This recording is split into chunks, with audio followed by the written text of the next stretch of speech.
Hello, welcome to PMQs with Graham Hughes. Let's get right into it. We're a little tiny bit late. Before we come to Prime Minister's questions, can I welcome into the gallery the Speaker's Vice... Don't care. And a landmark agreement with the United States, protecting and creating British jobs, slashing tariffs and driving economic growth.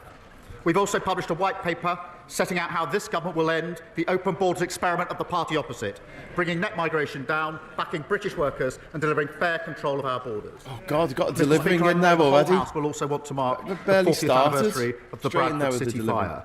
We remember the victims of that devastating tragedy and celebrate the strength of the community. Mr. Speaker, this morning I had meetings with ministerial colleagues and others in addition to my duties in this House. I shall have further such meetings later today. Thank you, Mr. Speaker. 14 years of Conservative cuts have stripped Straight in there with the 14 years. of the resources and the staff they need to properly deal with badly managed landfill sites, blighting communities like mine. The Jameson Road landfill site in my constituency of Blackpool North and Fleetwood has been producing toxic stenches for over a year now, causing nosebleeds, headaches, vomiting and breathing problems for my residents. Will the Prime Minister commit to ensure the Environment Agency have the staff and resources to police badly managed sites like this and across the country so they can act swiftly and effectively to protect communities like mine? Mr. Speaker, I love the fact when anyone says 14 years of a Conservative government, they'll go, oh no, that's how the country feels. Mr. Speaker, once again, a hard-working Labour MP clearing up the mess that was left behind. Our residents deserve far better. We expect rapid improvements. We're closely monitoring air quality and won't hesitate to take further action. She's right, we must tackle rogue operators who blight our communities. That's why we've boosted Environment Agency funding by £188 million alongside tough If anyone rules wants on to join the chat, just hit the subscribe button. And you can go to the chat. Leader of the Opposition, Kemi Badenoch. If I may, Mr. Speaker, Sir Roy Stone served 13 chief whips and prime ministers from Margaret Thatcher to Boris Johnson, and I'd like to pay tribute to his extraordinary service and send my best wishes to his family. And also, before we start, Mr. Speaker, I would like to say to the Prime Minister how horrified I was to hear about the attack on his family home. It is completely unacceptable, and I think I speak for the whole House when I say that this wasn't just an attack on him, but on all of us and on our democracy. Yesterday, we learned that unemployment is up 10% since the election. Why does the Prime Minister think unemployment is rising on his watch? Prime Minister. Mr. Speaker, can I pay tribute to Roy Stone as well and the service that was given us in various capacities. Can I thank her for her words about the attacks on me and my family and the kind messages from many others in the last few days. She did actually message me pretty well straight away, and I really do appreciate that, and she's absolutely right that this is an attack on all of us, on democracy and the values that we stand for. Mr. Speaker, she comes here every week to talk the country down. We've got 200,000 new jobs, record investment, 4 interest rates cut. Contrast that to the disastrous Liz Truss mini-budget, inflation through the roof and a £22 billion black hole. Oh, he's done it again. Oh my God, it's the greatest hits today, isn't it? I'm not sure the Prime Minister even knew that unemployment was up. But there's no point him blaming everyone else. The fact is, Conservatives reduced the deficit every year until the pandemic, more than doubled the personal allowance. We left 4 million extra jobs, tackled the post-pandemic inflation spike and left the fastest growing economy in the G7. Let's talk about what is happening today. Let's look at Beals, a 180-year-old department store in Dorset. They survived 2 world wars and the winter of discontent. But they couldn't survive this Labour government. Beals is having, and I quote, Mr. Speaker, a Rachel Reeves closing down sale. What does the Prime Minister have to say to all the people who have lost their jobs? Mr. Speaker, nobody wants to see job losses, but she must be the only person left in the country who thinks the economy was booming after the last government. We've created new jobs, record investment, trade deals that they tried. The India deal, I think they tried for 8 years and failed. We did that deal. They talked about a US deal. We did that deal. We tend to get a stronger relationship with the EU. The former Trade Minister must be the only former Trade Minister who's against all trade deals which boost our economy. She says she's against the India deal, even though it's got the same provisions she put on the table. She's against the US deal, even though it saves thousands of jobs in car manufacturing. And Mr. Speaker, most absurdly, she says she's going to rip up the EU deal when she hasn't even seen what's on the page. They're reduced to a brain. Sorry, I just want to make a little point of order here. Beale's department store, the whole thing went into administration on the 20th of January 2020 when the Tories were in power. It was pre-pandemic, and it was after the 2019 election in which the Tories won an 80-seat majority. And less than a month later, or just over a month later, the department store Beale's collapsed into administration. It was just the Poole department store was the last to go. Just a little bit of context there for you. You won't get that from the Tories. A once great political party is sliding into brain-dead oblivion. Mr. Speaker, I'm very happy to welcome his tiny tariff deal, but the fact is, it has put us in a worse position than we were in March. He should not over-egg the pudding. Let's talk about how things are getting worse now. In every month of this year, household names like Sainsbury's, Tesco, Asda and Santander have cut staff. The ONS estimates that there are 100,000 fewer jobs than a year ago. And this was before his jobs tax, which will make things worse.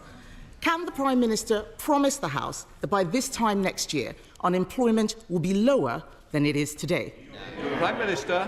Mr. Speaker, I think she just said a tiny tariff deal.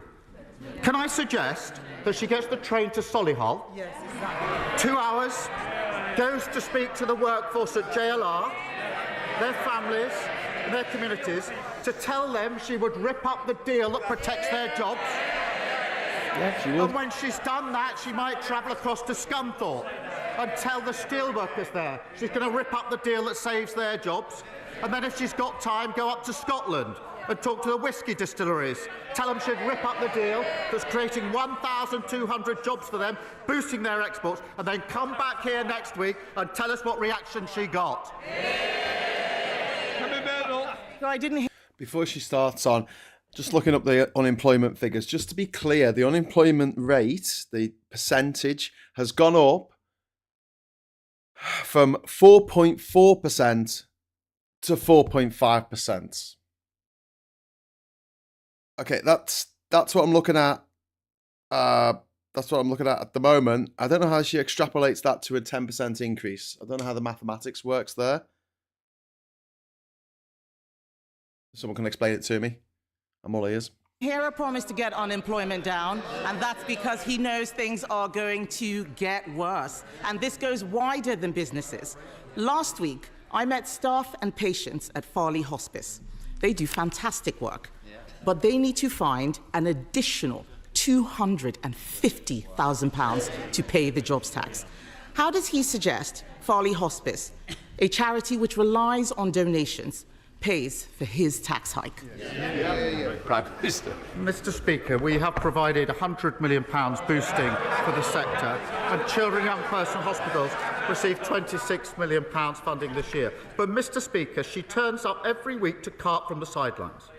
But what she doesn't do, she moans about what we had to do in the budget to stabilise the economy. But she hasn't got the courage to stand there and say that she would reverse the next decisions that we take. And I know why.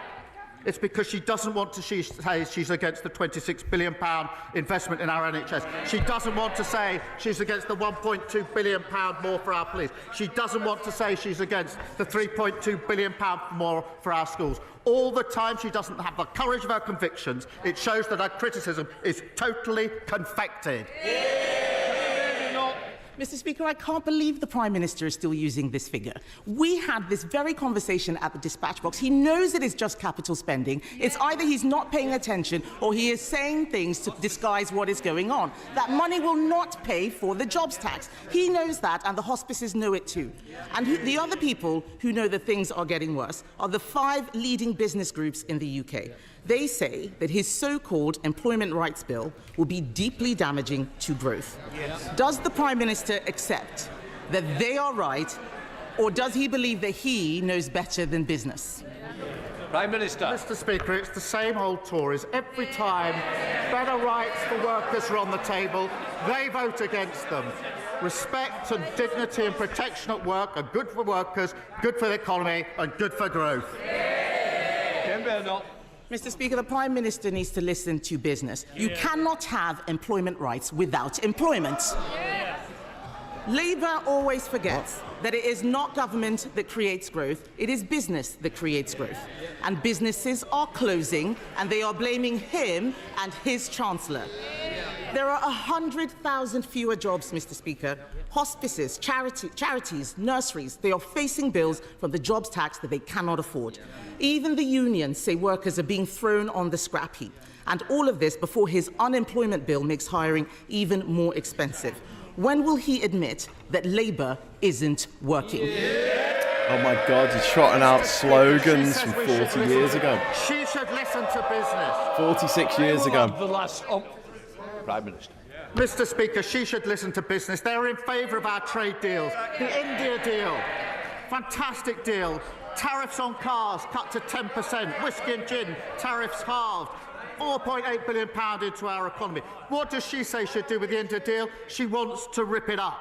The US deal that saves thousands upon thousands of jobs. What does she want to do? She wants to rip it up. The EU deal, good for our economy. She's not going to even wait to see what it says. She absurdly says she's going to rip it up. It is so unserious. She even was reduced last week to calling the Indian government, accusing them of fake news. No wonder she did so badly as a Trade Secretary. Mr. Speaker, the project for them is over. They're sliding into oblivion. They're a dead party walking.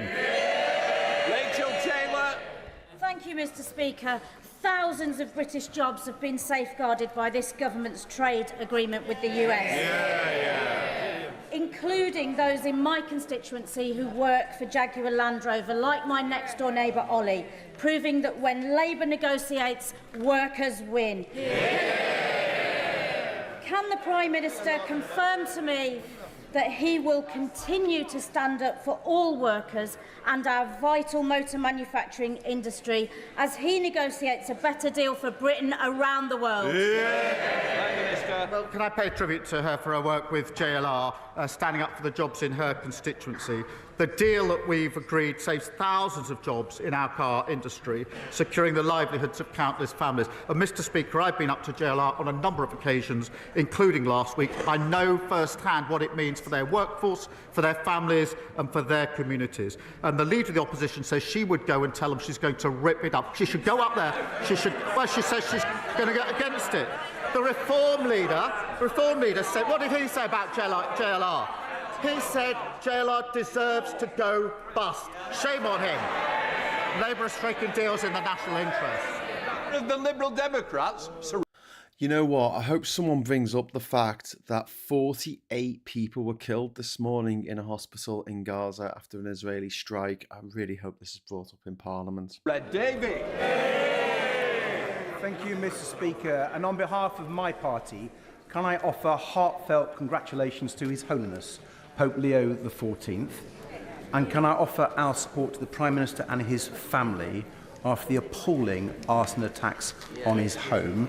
And can I echo his thanks to our brilliant police and firefighters?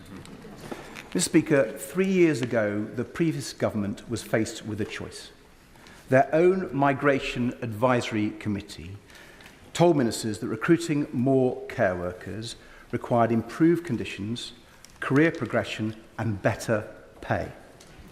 But the Conservatives chose not to do that and instead brought in large numbers of care workers from overseas.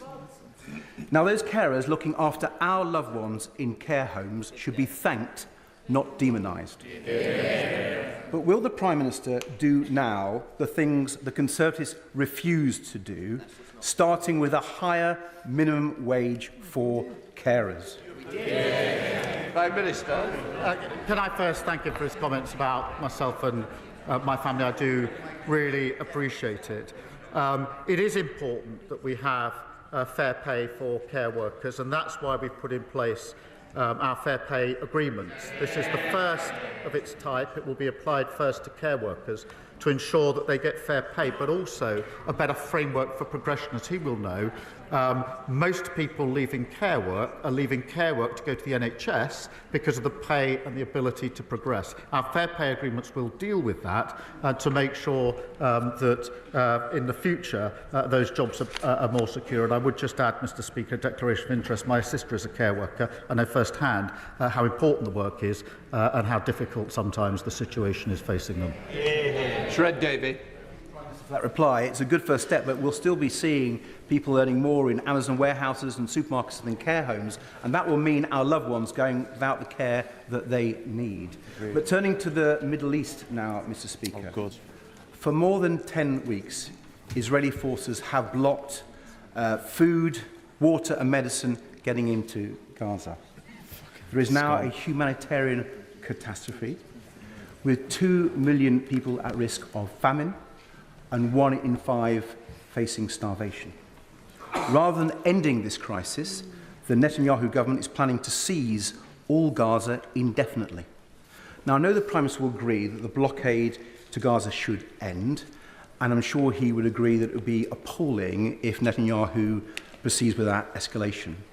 But will he act now and pick up the phone to President Trump for a joint plan to recognise Palestine and get food, water and medicine into Gaza? Prime Minister. Well, I thank him for raising this because the situation in Gaza is simply intolerable and getting worse. And we are working with other leaders urgently to bring about rapid and unimpeded flow of humanitarian aid into Gaza, which is desperately needed, obviously alongside the release of hostages. And to get back to a ceasefire, and that work is going on through my team 24/7. I do believe that is the initial action that needs to be taken, but I still fundamentally believe that however remote it may seem at the moment, the pathway to a two-state solution is the only way. We'll recognise for Palestine and lasting then. Peace. Recognise a state in the Middle then. East, and we will you only continue recognise with one our state allies, officially. to pursue that path. I'm sorry, but like, he's like, oh, there's nothing I can do. You know, it's Israel. We need the two-state solution, but you know, they're not. It's not really in it. Hang on, two-state solution. So you need 2 states, right? We don't recognise Palestine as a state. We recognise Kosovo, by the way. Over 100 countries do around the world. Russia doesn't. Serbia doesn't. But we do. Because that's what's right. That's what we need to do. Because the people of Kosovo want to be Kosovan. The people who live in the Gaza Strip and live in the West Bank want to be Palestinian. So the least we can do is if we're going to say, if we're going to make out that we want to go for a 2-state solution, is we're going to acknowledge the fact that we're dealing with 2 separate states, not Israel and the occupied territories. No, it is Israel and Palestine. End of. Fuck's sake. Constituency, Durdle Door is one of the most iconic bathing sites in all the country. So last Friday, I was joined at Durdle Door by my honourable friends, the members for Bournemouth East, Bournemouth West, the poo come out the water. and most importantly, Ron, the local seal, to test the water quality at Durdle Door. Currently, water quality testing at bathing sites is only monitored from mid-May to September, which puts the health of all water users at risk who could be potentially swimming in pollution or sewage. With this in mind, will the Prime Minister work with me and my honourable friends to introduce all year-round testing at popular bathing sites such as Durdle Door? That's not me crinkling the paper, by the way. Mr. Speaker, That's everyone their enjoying our microphone peaceful picking beaches, lakes and rivers Late is again, entitled Martin. to know that the water is clean and safe. I'll let you off. That's why we're modernising outdated bathing water regulations, including more regular monitoring sites to reflect local demand. And after years of failure by the party opposite, we're acting through our plan for change through new powers to tackle pollution, including banning bonuses, jail terms for law-breaking bosses and real-time monitors of every sewage outlet. Liz Saville-Roberts. This Prime Minister once spoke of compassion and dignity for migrants and for defending free movement. Yes, he did. Now he talks of islands of strangers and taking back control. Yes. Somebody here has to call this out, Mr. Speaker. It seems the only principle he consistently defends is whichever he last heard in a focus group. So I ask him, Well, good is point, there well made. any belief he holds which survives a week in Downing Street? Yes, the belief that she talks rubbish. Oh, what a shit response. What a Mr. twat. Speaker. What an absolute twat. What a twatty Boris Johnson Mr. fucking Speaker. response. I want to lead, Mr. Speaker, I want Angela to lead a Rayner's not country where we pull together And Rachel Reeves and is. walk into That the was funny. future as neighbours and as communities, not as strangers. What? And the loss of control of migration by the last government put Loss of all of control. that at risk. No, it didn't. And We that's invited why everyone we're in. fixing the system based on principles of control, selection and fairness. Jonathan Bratt. Absolute bollocks there from the Prime Minister. Like, you know, saying, oh, it was uncontrolled migration. No, it wasn't. It was controlled. These were people coming in on visas, invited into our country to do work here, to work in this country. Fucking hate this rhetoric. Absolutely hate it. Thank you, Mr. Speaker. Council tax is the most regressive she and hit a unfair nerve, she tax was in right. this country. Yes. It has become a tax on deprivation. Yes, The I less agree with this. affluent an area, the more you pay. The greater your need, the more you pay. A bandy property in Westminster pays just £1,017 a year. In Hartlepool, it's £2,495 a year. For a Band H property, the difference between those two areas is £3,000. Wow. It is hammering people in towns like Hartlepool. Does the Prime Minister agree that this unfairness cannot continue? And will he commit to addressing this inequality once and for all? Just say yes. Prime Minister. Well, I thank my honourable friend. He's been a dedicated campaigner on this for a very long time. As he knows, 14 years of mismanagement by the party opposite left councils Just on say their yes. knees with a total failure to improve Just and say update yes. how councils are funded. Just say yes. Through £69 billion of funding this year and the upcoming multi-year settlement, the first in over a decade, will give councils far greater certainty and stability. Our detailed funding review will create a fairer system to make sure his constituents see strong, affordable local services. Wendy Moore. Mr. Speaker, while the Prime Minister prefers to take to the international stage, back here at home, Labour's Birmingham bin strike is now in its 10th week. Rubbish is still piled on the streets and recycling goes uncollected. And the reputation of the West Midlands is being trashed. His ministers continue to wash their hands of this. His mayor doesn't even want to talk about it. So will the Prime Minister come to the West Midlands and sort this out? Because at the moment, it's only the squeaky blinders that are winning. Prime Minister. Further evidence, Mr. Speaker, of the decline of the Tory party when they say that going to Ukraine at the weekend to try and secure peace for Ukraine and for Europe and the security and defence of Europe is somehow the wrong priority. That conflict has already massively impacted people in this country through the cost of living crisis and energy. Ukraine, Europe and we deserve peace and to live in peace. Mr. Speaker, on dealing with the bin strikes is the priority. We continue to call on Unite to suspend the strike immediately and bring the disruption to an end. We are supporting the Council to ramp up the cleaning operation and now collecting over 1,100 tonnes of waste every day and continue to offer our support so the backlog doesn't reappear. Sarah. Thank you, Mr. Speaker. Last week, I visited Sacred Heart Primary School in Hyndburn, where the excellent teachers expressed their frustration at the current SEND system. One wonderful boy who, despite being non-verbal and requiring personal support, has been waiting for over 18 months for an EHCP, and there is a risk now that he won't get a place in a school for the year ahead that suits his needs. How will the Prime Minister ensure that the voices of parents and children are at the heart of the SEND reforms that the government will bring forward? Prime Minister. Well, I thank my honourable friend. She's a powerful champion on this issue. Our principle is that every young person with special education needs should receive the right support to succeed. We've immediately announced an additional £1 billion for high needs funding, including almost £20 million for schools in Lancashire. We will support special schools and deliver truly inclusive places and expertise in mainstream schools to help every child thrive. Nigel Farage. Oh, for fuck's sake. Thank you, Mr. Speaker. We at Reform are part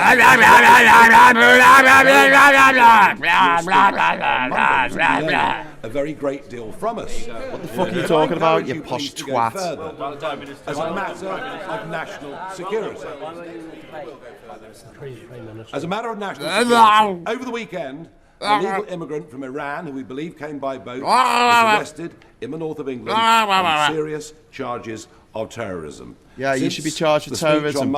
You should be charged with terrorism. Fucking rat. This man cost our economy half a trillion pounds so far. As this a motherfucker. Security emergency. Piss off, you It wasn't fuck-faced my twat. speech, it was the Prime Minister's Prime Minister. Mr. Speaker, the situation is serious. The last government lost control of the borders. We are taking powers. The Borders Bill, precisely to his point, the Borders Bill is the first bill to give terrorism-like powers to law enforcement, precisely so that we can get in before the crimes are committed, before people get to this country. That's right. This is the most far-reaching provision ever for law enforcement to defend and secure our borders. And that's why it is extraordinary that he, of all people, voted against it. Oh, stop laughing, you piece of shit. Mr. Speaker, since my election, I've been championing and backing our country's plumbers, builders, electricians and auctioneers. These are not the people just building Britain, but holding all of our communities together. That's why I've been campaigning for tougher sentencing and action on tool theft, and for the real cost of this crime to be recognised. I want to firstly thank everyone in the sector who's backed the campaign, because together we've shown that the message is clear. 14 years of government neglect. It's time for action and change. Will the Prime Minister work with me, the Secretary of State for Justice, and myself to include my bill as we review sentencing and justice so the punishment finally fits this crime? Can I commend my honourable friend? She's led the campaign to highlight the devastating impact of these crimes. Mr. Speaker, for hard-working small businesses, the theft of tools isn't just a violation. It can mean thousands of pounds of potential work lost, with a huge impact to businesses and to families. We're investing over £1.2 billion extra into policing, with 13,000 new neighbourhood police to focus on crimes that impact on communities the most. And I pay tribute to my honourable friend, and I know the Justice Secretary will look at the details carefully. Andrew Stone. Thank you very much, Mr. Speaker. Whether you agree with the Prime Minister's net zero targets or not, I'm sure the Prime Minister will agree that you won't achieve them, or he won't achieve them, without taking people with him. The cabling corridor, substation corridor for the Morgan and Morecambe offshore. It's the same whether we agree or not. Don't forget it was the Tories that brought in the net zero thing, that they brought it in. Wind farm is now one of the most objected to national energy infrastructure projects in the country. You are the most objected to projects, the Tory party. Is that there is a perfectly alternative cabling route further up the coastline, which would actually have local economic benefit, would be more cost effective as a whole life cycle project, move it and into could someone else's connect to constituency? existing national grid infrastructure. But no one is listening. So will the Prime Minister now listen and pause the planning inquiry for the existing application and ask the department Can you put the to cable consider somewhere in somebody and else's cost backyard? the alternative route to avoid untold devastation to our coastline and countryside? Untold devastation? What the fuck are you on about? Can I thank him for his untold devastation to our coastline? Well, how about the fucking water levels rising 70 feet? Going through a quasi-judicial exercise, and therefore I'm limited in what I can say, but let me do the best I can within those constraints. Because the project is going through its examination, where interested parties can put forward their views on the application and should do so. And more broadly, as we drive forward renewable projects, the planning process is designed to ensure impacts are carefully considered. Thank you. Fred Thomas. Thank you, Mr. Speaker. The United Kingdom has rightly helped arm Ukraine with modern, effective capability, and we're sending them some £4.5 billion this year. But after decades of relying on the peace dividend, our own forces are ill-equipped for modern warfare. With colleagues interested in defence technology, I'm developing a proposal for a joint UK-Ukraine production hub on British soil. This would support Ukraine while also modernising our own forces at warfighting scale and creating the jobs and know-how needed to rearm and stay secure. Will the Prime Minister use his good offices to help support this proposal? Prime Minister. Well, my honourable and gallant friend is right that our ironclad support for Ukraine should go hand in hand with firing up our own defence industries. And that means well-paid, secure jobs right across the country, including in Plymouth, and strengthening national security. We reiterated our support for Ukraine in Kyiv last weekend, and I'm proud that British industries are playing their part supporting Ukraine against Russia's illegal invasion. I'll make sure that he meets the relevant minister to discuss his proposal. He says stop the vote. Mr. Speaker, people in the real world are disgusted by the Energy Secretary's obsessive pursuit of net zero at any cost. The Scottish Borders is under attack with solar farms the size of towns, massive wind farms and now mega pylons scarring unspoiled landscapes. Nobody sensible supports his crazy fucking nuclear power station that will then. put jobs at risk and rip up farmland. Piss So when off. will the Prime Minister step in and stop farmland. his Energy Secretary throwing taxpayers' money at this nonsense? Prime Minister. Rips up farmland. Mr. Speaker, only a few years ago, dealing with the climate challenge was a shared endeavour across this House. And it's yet further evidence of how far his party has fallen, that they cannot see the significance and importance of tackling one of the major challenges of our time. I think we should rise to that challenge, not be defeatist about it. And it's further evidence, as far as I can see, that the Tory project is just finished. Jake Richards. Thank you, Mr. Speaker. Male Clean suicide renewable is a energy. tragic Disgusting. epidemic in our country. Each week, almost 100 men take their own lives, and suicide is the biggest killer of men aged under 50. In my constituency, I'm working with Andy's Man Club in Maltby, the learning community in Dinnington, and Better Today in Kiverton Park to try and raise awareness about the fantastic groups who offer support for men in the most difficult circumstances. Will the Prime Minister use this opportunity to support the campaign that we are undertaking in my constituency, and also reassure those groups and my constituents that mental health services for men will be a priority for his government? Can I thank him for raising this crucial issue? And across the House, I know members will have their own personal and tragic experiences of suicide.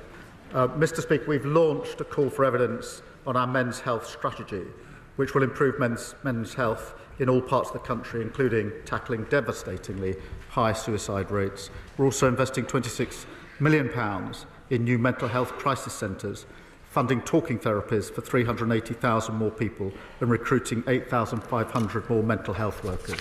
Bobby Dean. Thank you, Mr. Speaker. The plans to upgrade St Helier Hospital, including the delivery of a new specialist emergency care building, have been put back by 10 years. Now, I'm talking with the Trust about a way to bring all or part of those plans forward, but in the meantime, they have a very real fear that some of the buildings on the existing estate are at risk of catastrophic failure before the decade is out. So can the government reassure me that they'll work with the local trust on a plan to maintain and adapt the existing estate to ensure that St Helier Hospital can survive all the way through to the major works being complete? The honourable member's constituents have been badly let down by the previous government's empty promises, which were never going to deliver. We put the new hospitals programme on a sustainable financial footing, increasing the NHS capital budget to record levels so we can address the backlog of critical maintenance, repairs and upgrades. And I'll make sure that he gets a meeting with the relevant minister to discuss the particular case. Melanie Neal. Thank you very much, Mr. Speaker. Great Grimsby and Cleethorpes is the renewable energy capital of England, delivering homegrown, secure energy and boosting local skills. And over 12,000 people are employed in a clean energy job in Greater Lincolnshire. But these jobs are now under threat from Reform's new mayor, who has declared war on renewables, putting livelihoods at risk. What steps will the Prime Minister take to protect jobs by supporting the supply chain and delivery of renewable projects? Mr. Speaker, she's a superb champion for energy security, driving down bills and the good secure jobs that renewables offer. And the parties opposite are climate defeatists. Anti-jobs, anti-growth, anti-business and anti-investment. And they should go and peddle their policies to the tens of thousands of people, working people in this country, working in renewables every single day. They don't think that Britain has the skills, and they would deny us incredible opportunities. We're focused on securing billions in investment, creating tens of thousands of jobs and taking us off the roller coaster of an international fossil fuels. Alison Griffiths. Thank you, Mr. Speaker. A constituent of mine, Victor Franklin, was made severely disabled after a savage dog attack left him with multiple amputations. Will the Prime Minister explain why pensioners like Victor, who become severely disabled after retirement, are excluded from claiming personal independence payments and are instead limited to the lesser support of attendance allowance? And will he commit to reviewing this unfair rule? Yeah, that's a good question by Tory. Look, credit where credit's due. Can I send my thoughts to Victor and the awful circumstances that she describes, which must be extremely challenging. We do have to reform the system that we've got. It's not working. I think there's a general agreement about that, but the principles have to be clear, that we protect and secure those that need that protection and security. We help those who can work into work, and those who can work should work. But we have to reform the system that we've got to make it a better system, because what we've got doesn't work. Nigel Cottiscott. Mr. Speaker. Every week I meet families in Barking and Dagenham who tell me that they worry about paying for their bills because they are on a 0-hour contract. My constituents want the chance to work hard in a secure job, earn a decent wage and have dignity in their workplace. As Labour plans for change delivers the biggest uplift in workers' rights in a generation, does the Prime Minister agree with me that Reform MPs working and voting against our employment rights bill show that they are no friend of workers in this country? She's absolutely right. Let's be clear what the parties opposite voted against. Stronger statutory sick pay, they voted against. The right to guaranteed hours, they voted against. Protection from unfair dismissal, they voted against. Stronger protection for pregnant mothers, they voted against. Insecure work, a package worth £600 to the poorest workers, they voted against. Mr. Speaker, we're backing British workers. They vote against them at every turn.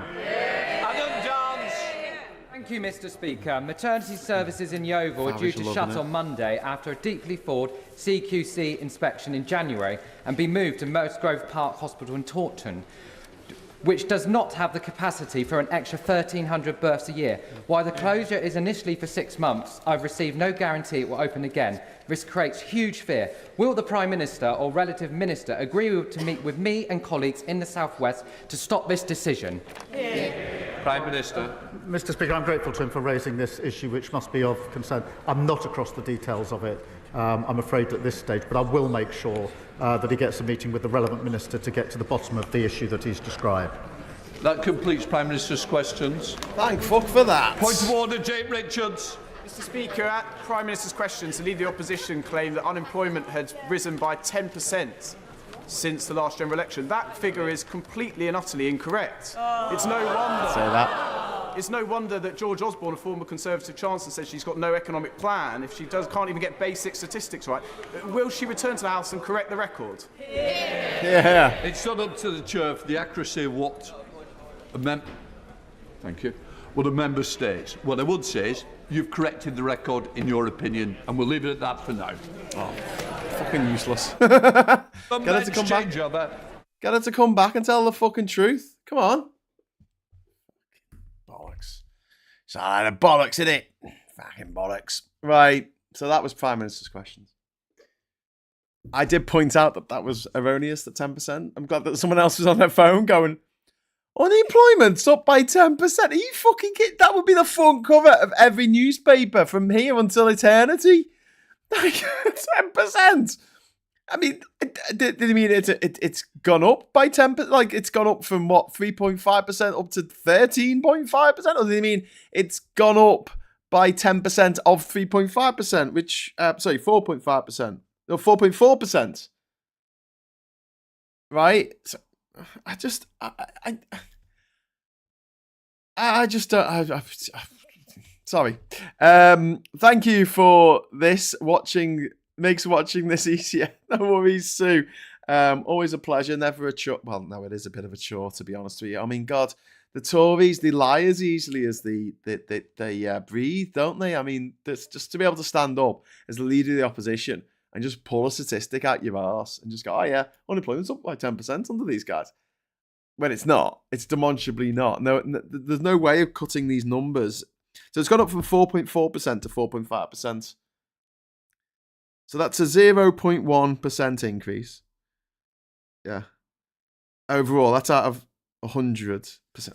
I don't understand. I don't understand how they've come up with this number of 10%. I don't. You did it, Graham. You pointed out I was at the time. Thank you, Andrew Ray. I thought that I did. I mean, actually, if it was 1% unemployment and it went up to 1.1%, that would be a 10% increase. But it's gone up from 4.4% to 4.5%. That's not. And you know what? You could have said that it increased. That would have still been true.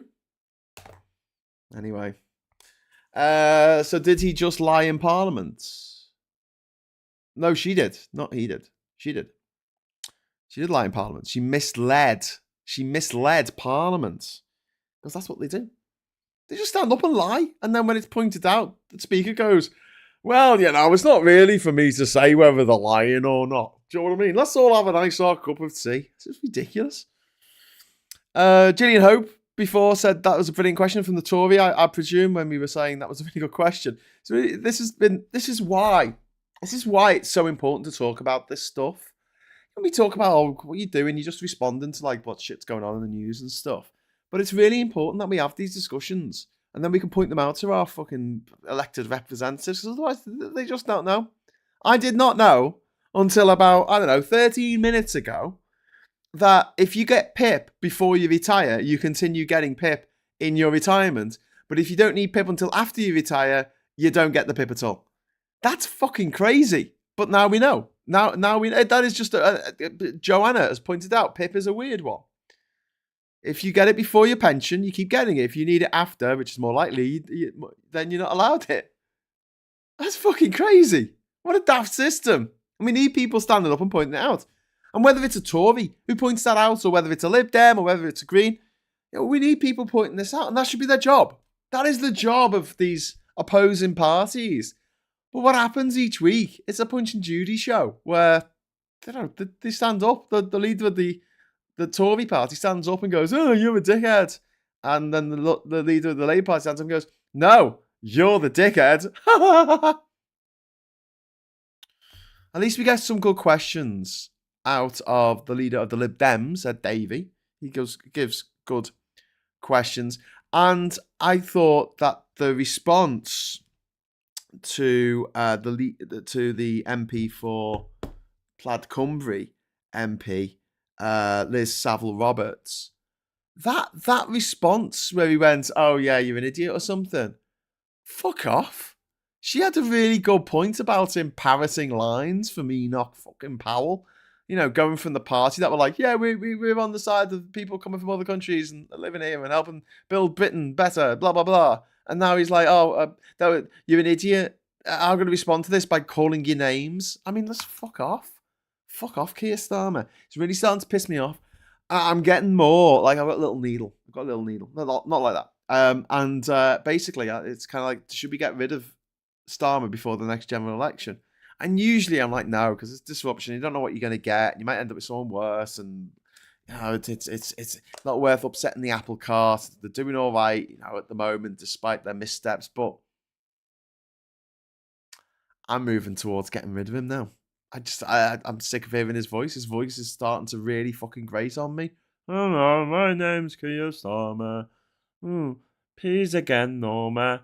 Hello, I'm here to tell you about the exciting new prospect for Britain to be the most racist, xenophobic, transphobic island in the world. We have a bit of competition from other islands, but we're going to take him on and we're going to become world beating. Fuck me. Graham would be good doing sci-fi reviews. I think I just watched the last episode of Andor. Literally I finished it minutes before I came on, and I had to wipe away my tears before I started the show. Oh my god! Oh my god! And obviously, loads of people haven't seen it yet. People are gonna have to wait till they get back from work tonight before they can watch the last 3 episodes of Andor. But I do not say this lightly in any way, shape, or form. But Andor is better than Empire. I mean, by that I mean Empire Strikes Back. That's how good it is. It's better than The Empire Strikes Back. 11 out of 10. This one goes all the way up to 11. Absolutely fantastic series. So good on so many levels, and very, very, very political. So if you like politics, you don't need to like science fiction. You don't need to like Star Wars, space fantasy. You don't need to like the idea of Jedis and lightsabers and all that bollocks. They're not in it. They're not in it. It is a rebellion, the foundation of a rebellion against an authoritarian regime. And the only difference, the only thing that sets it apart from something that could be easily set on Earth, is they go from one place to another in spaceships. But to be honest with you, they could just be going from one country to another, because you know what they're like in these science fiction programs or science fiction films. Every moon, every planet is a monoculture. So you don't have a planet where there's a desert and an ocean and a jungle. No, you have a jungle planet, you have a desert planet, you have an ocean planet, and it's like, okay, can't places be like Earth where there's a bit of land and a bit of jungle and there's a bit, but maybe the flora and fauna looks a bit different? No? Okay. Let's go to the forest moon of Endor to see what's happening there, where the whole place is covered in a forest, because it's a forest moon. Let's go to the jungle moon of Yavin 4, which looks like Guatemala. It looks exactly like Guatemala. Looks surprisingly like Guatemala, this planet. Yeah, yes, it does. Is there nowhere in the universe that has a different coloured sky? Because the angle that the star, that the planet goes around, breaks through the atmosphere? Or maybe it's a different coloured star. Maybe it's not a yellow star. Maybe it's a red star. Maybe it's orange. Maybe, do you know what I mean? Like, this happens a lot in science fiction. I fear it suffers from a little bit of a lack of imagination. People don't go, oh, we're going to another planet where things are completely different. Hello? Just stay with me on this one. Every planet we ever visit is going to have the same gravitational force as Earth. Oh, brilliant. So we're not going to go to a single planet where the gravity is even slightly different, so people can bounce quite high up and then come slowly back down to the ground. Because that'd be quite a fun planet to go to. One where you're kind of bouncing on the planet really high, you know, because there's not much gravity on that particular planet. And the animals on that planet have adapted, you know, over the millions of years to live on that planet. But humans, when they go onto the planet, they bounce really high. Or have another planet where everyone's just pinned to the ground because the gravity is just a tiny, tiny bit stronger. And it's really hard to move anywhere. And time runs differently on this planet because gravity affects time. Think of the things you can do on other planets. And yet, we go all around the universe and there's a blue fucking sky, a yellow fucking sun. There might be 2 yellow suns if you're lucky. But like, it makes no difference. It makes no difference. And everything's a monoculture. Yeah. Anyway, so ignore all that. Just pretend they're going from one country to another. And just pretend that the guns they're using don't go pew pew. They go bang bang instead. And it's pretty much spot on of what is, yeah. Of what it looks like when there is a global rebellion against a global superpower that's taken over the entire planet and decided that we can't be different anymore. Don't be different. Don't be special. Don't be clever. You're not smart enough to be clever. You just stay in your box that we've put you in. There you go. You just stay there for the rest of your life. Don't cause any bother. Or we'll come down on you like a Death Star on a forest moon. Trip says they designed the movie sometimes with the marketing material prioritized, say for toys and games, makes the character simple or easy to print, etc. Yeah. The new Star Wars was in Ireland, lol. You assume George Lucas and Finn... Oh, hang on. Whoa. What is this? What is it? Oh, God. I just got an end of support message for Windows 10. Fuck off, Windows. It's like 340 million PCs that are going to lose support in October. So they're all going to be open to getting back viruses. I really don't know why they're doing this. I'm not upgrading to Windows 11. I'm just not doing it. It's a piece of shit. And it won't let me it won't let me separate out my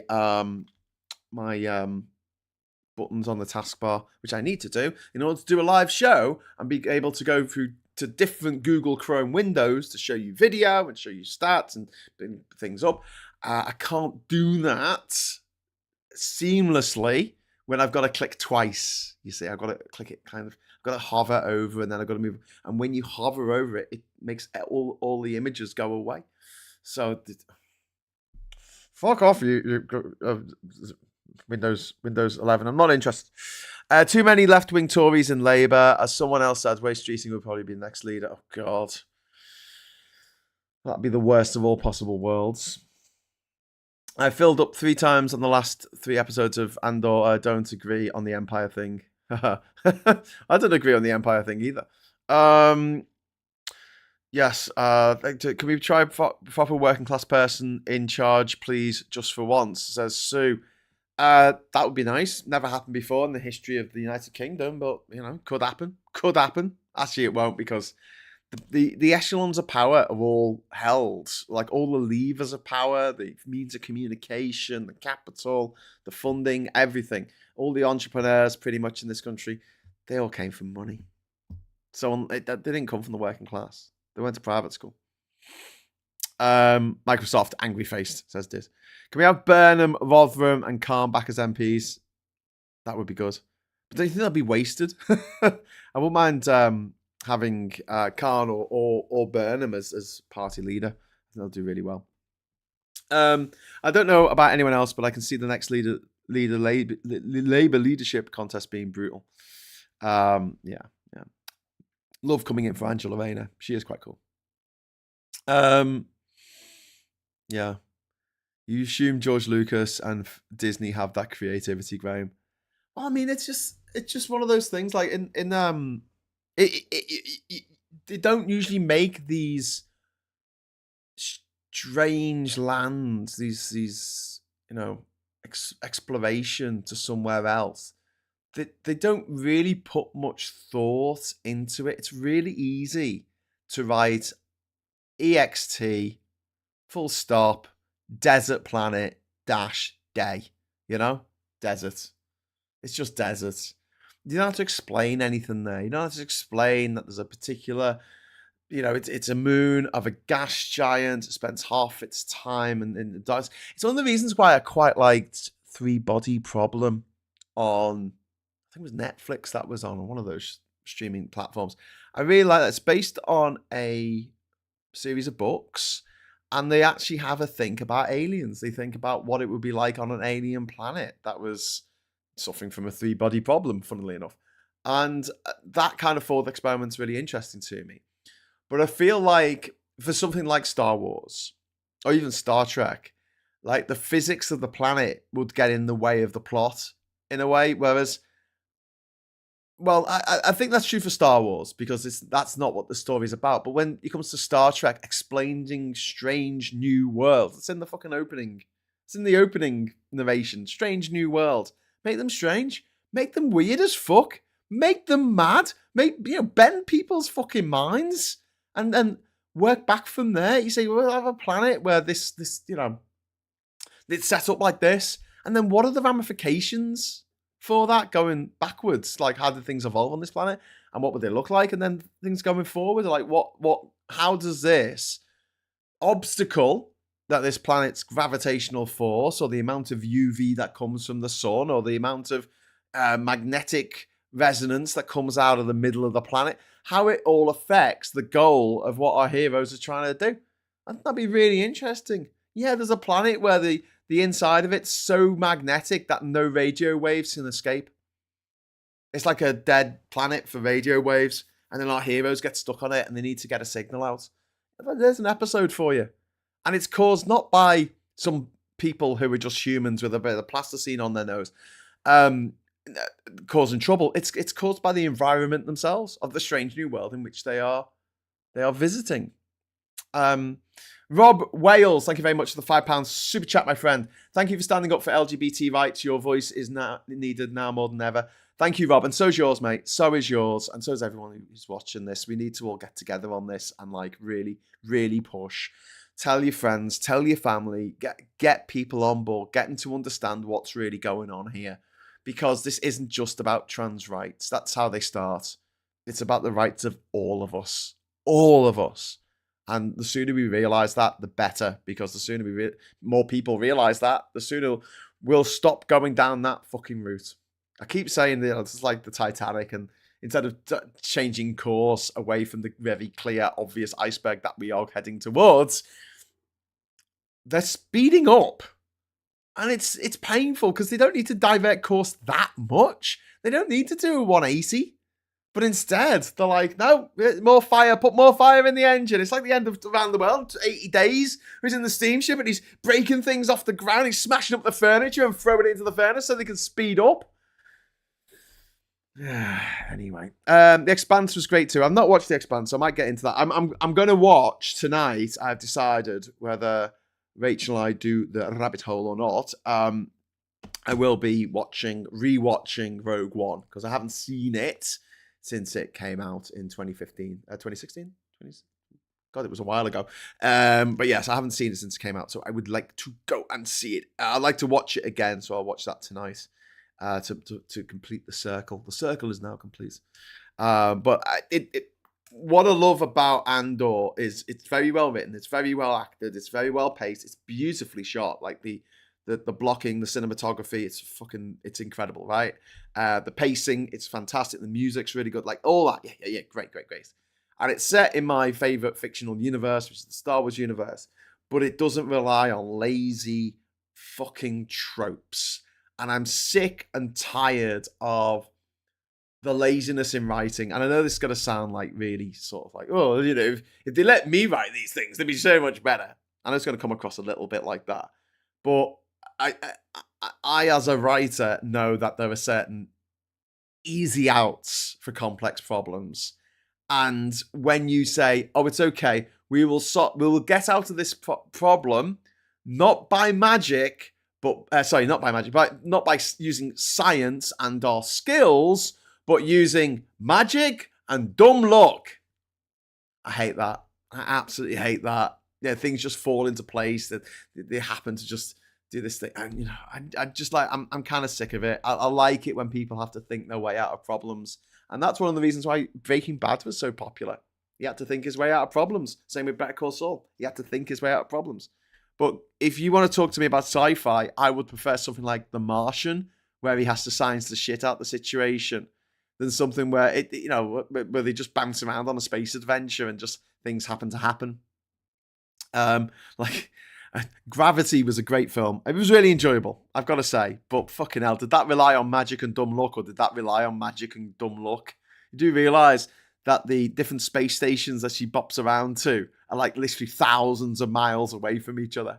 It's not like you can just pop over there. I just pop over to... So it's like thinking that you could float your way to Australia. I'm just going to float over to Australia. That'd be fine. I'll just stay there for a little bit.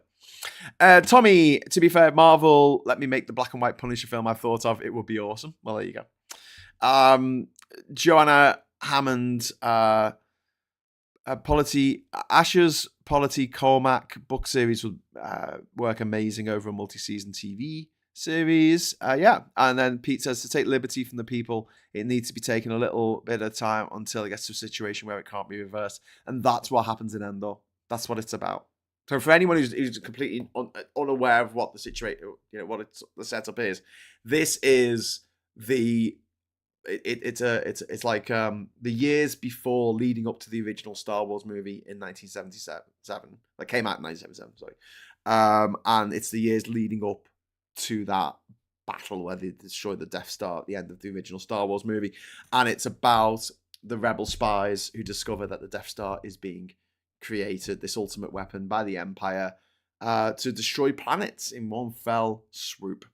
Never really understood why they needed a Death Star to do that, because my understanding was that the meteor, the asteroid that killed the dinosaurs, wasn't as big as a Star Destroyer. So couldn't you just build a Star Destroyer and then whack it into a planet really fast? I don't know, maybe the speed of light? Maybe you could do it at the speed of light? That would probably break a planet in two. A Super Star Destroyer hitting a planet at the speed of light. Why did they need a Death Star? I never understood that. I never really got my head around it, but, apparently there's a reason. One of the things I did like about the original Rogue One movie was that it was always a plot hole in the original Star Wars film that there was this like back door that they could just fire some fucking proton torpedoes into and the whole thing will blow up. And you're like, really? They didn't think that, maybe we should put a bit of like a little blast shield over this vent or something, or maybe have like a little thing so it could close when it's not being used.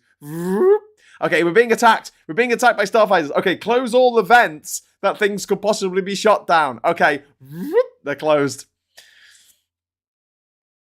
I mean, maybe you'll have to keep them open on the other side of the space station, but there's no planes over there. There's no X-wings. There's no Y-wings. Or A-wings, or B-wings, or U-wings. Oh, yes. The U-wings, weren't they in Dynasty? No, Dallas. That was the U-wings. And in the Rogue One movie, it was actually explained that the person who designed the Death Star didn't quite want to be designing a machine that would destroy entire planets. So instead, well, not instead, but he put a booby trap inside it. He put a means of destroying the Death Star. He hid it in the Death Star plans.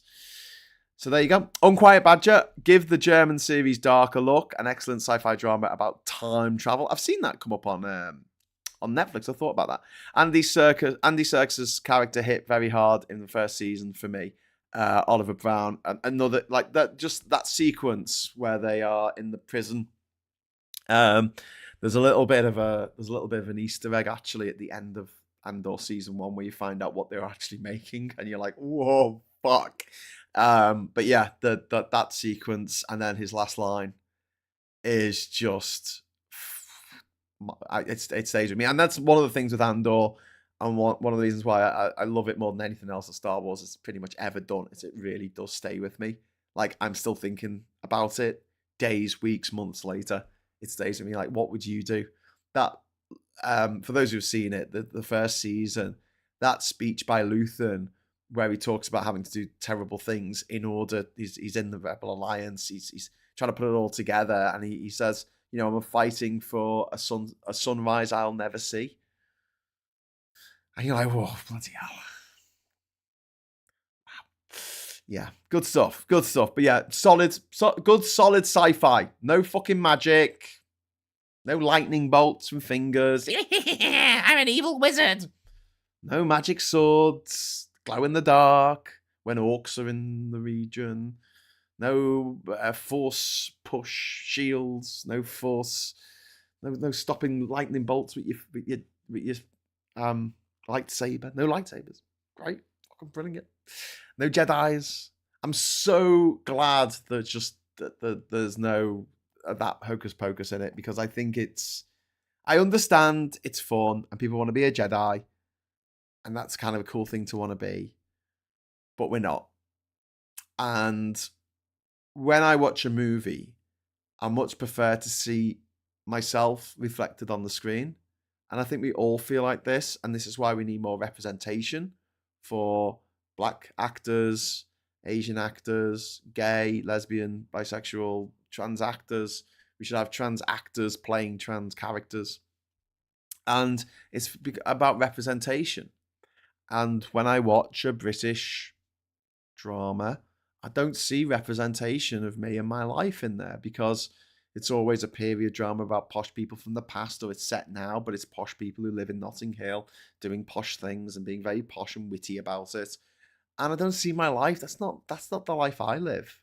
That's nothing to do with me. Or we got a kitchen sink drama about a working class woman who gets beaten by her husband.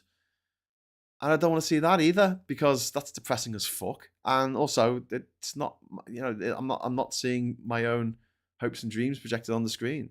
The idea with film, a lot of the times, the successful movies, the Hollywood movies, often it is just an everyman or every woman who gets thrown into some kind of situation in which they have to get themselves out. They want something, but they're having trouble getting it. So with Andor, I feel like those rebels who are fighting against this vast, mechanized fucking armada of hate and of destruction that is the Empire. Like, I see myself in those rebels more than I see myself in the Jedi, because I don't have magic powers. I don't have a magic sword. I could buy a plastic one from Toys R Us. Well, I could before Toys R Us went bust, but that's another story. So yeah, I like it. I like the fact that I can identify with the characters a bit better. Like, I could always identify with Han Solo, because he flew around the universe with his dog, and he was having a great time. In his old junky, bashed up Millennium Falcon. What a heap of junk, and I like that. It's a character that I can kind of connect with. One of the big problems with the prequels for me, there were no characters I could connect with. It was all just a bit smug. It was all just a bit like, well then, now we're all here, and now this thing is going to happen. And I'm like, who am I supposed to get behind here? Jar Jar fucking Binks, you having a laugh? And, oh, Anakin, remember that thing that happened? Oh, yes, Master, yes, I remember that thing that happened. Remember that? Yeah, I'm not going to show anyone it happening, but you can rest assured it was a thing that definitely happened. I mean, that's what I feel like. And with Andor, I feel like nearly all the characters I can get behind. And even the villains, they're complex. It's not just, I am evil for the sake of being evil. No, they think they're going to get one thing out of this, and they might not. They might get something else. And villainy is never straightforward. It's never straightforward. And importantly, villains nearly always think they're doing the right thing. And that's true whether you look at the hijackers at 9/11, on 9/11, whether you look at the Nazis, they thought they were doing the right thing. The people who supported the Nazi party thought, we're doing the best thing for Germany. They never think like, oh shit, this is a terrible thing I'm doing here. They're thinking, oh, it's a sacrifice that I'm willing to make for other people. I think they're doing right. They think they're going to go to some VIP fucking area of heaven for doing this shit, I think they're going to be the building blocks of a 1,000-year Reich. They honestly believe it. They believe they're doing good. And also in Andor as well, the goodies don't always do good things. The goodies do some terrible, terrible things because they kind of have to.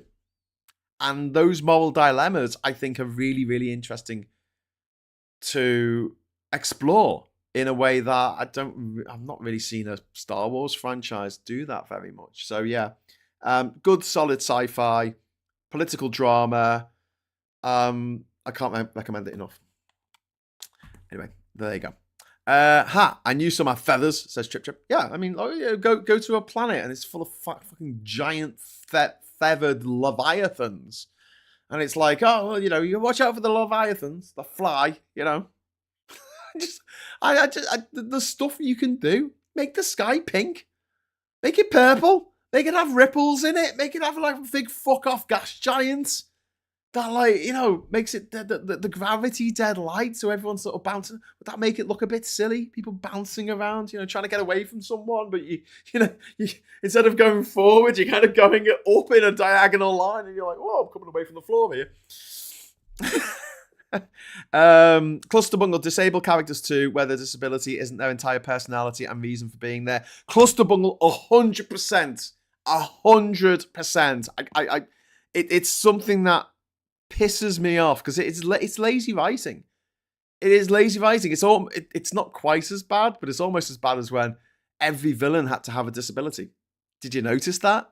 Did you notice how many Bond villains have a disability? That's possibly why they're Bond villains.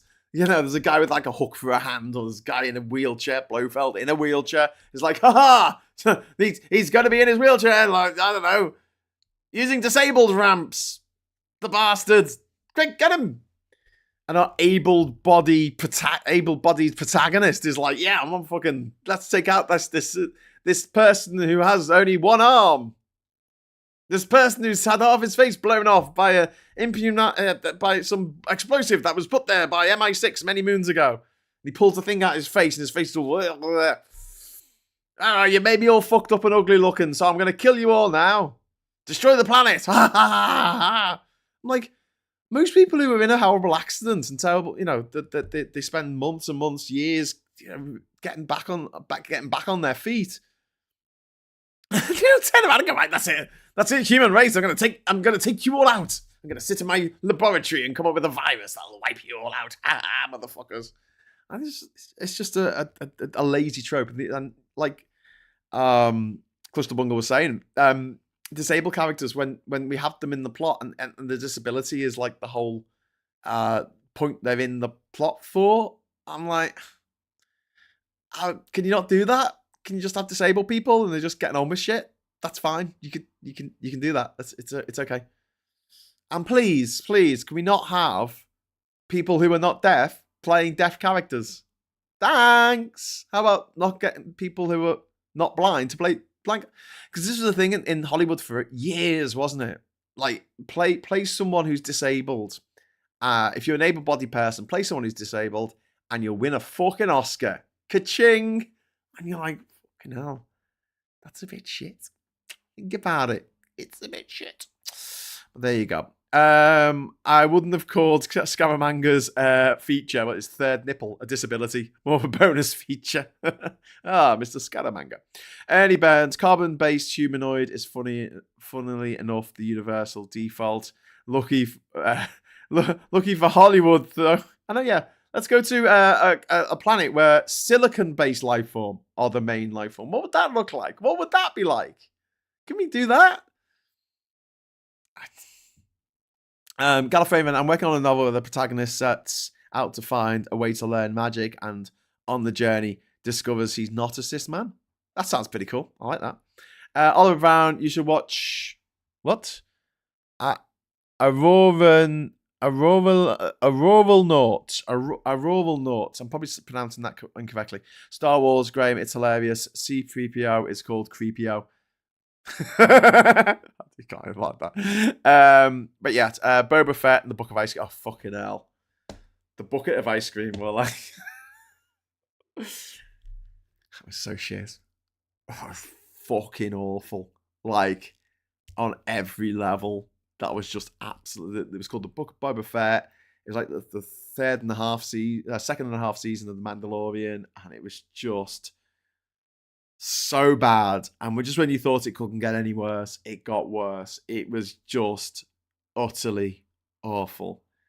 And can I just say, right, can we just have some people that stay dead for once in these fucking stories? Stay dead. I hate the fact in the 9th installment of the canon Star Wars movies, the 9th installment featured the Emperor coming back. Somehow the Emperor has returned. It's become a bit of a meme. What? Somehow the Emperor has returned. Okay, walk us through this. We don't know how. Okay. Here's the thing, right? You've already set up an antagonist who is very, very strong in the Force. He is the son of Han Solo and Leia Organa Solo. Okay, Princess Leia. Right.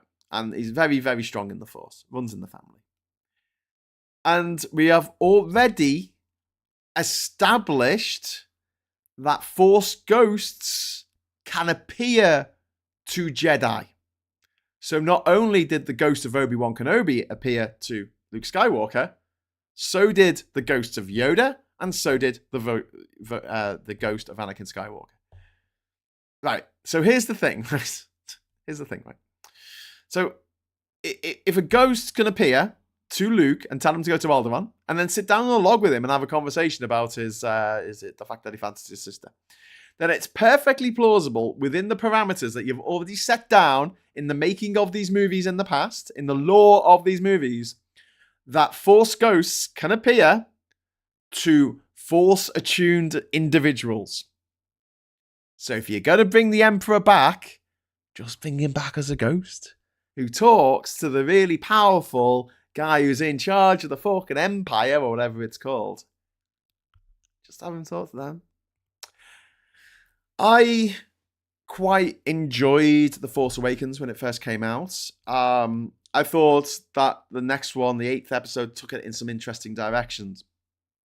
I thought the 9th one was a dog's dinner. But I hate them.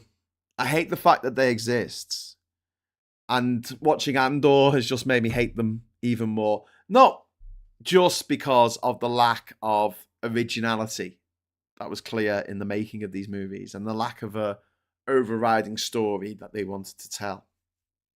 It came across as very much it's a game telephone where you see someone, you see the word on the piece of paper and you write a word associated with it, and then you flip, or you write a sentence, and then you cover the paper, don't you, and then pass it on to the next person, so they see what you wrote, but they don't see what came before that. And then it looked like the whole thing was a game of telephone, right, in writing it.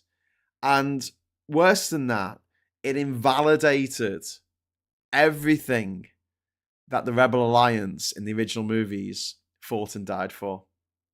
The Star Wars movie should have been the life and death of Anakin Skywalker. That's it. And yet, it's like, oh yeah, the Empire's back somehow. Yeah, they're blowing up planets now. They can blow up 3 at once now. You know, because what's the point of being able to blow up a planet if you can't blow up 3 at once? That'll learn them. Okay. And we use the power of the sun, and that's going to pull the power out of the sun. Oh, fuck off. The idea of Boba Fett was pretty cool, though. No, I think he was just a henchman. He had a cool action figure.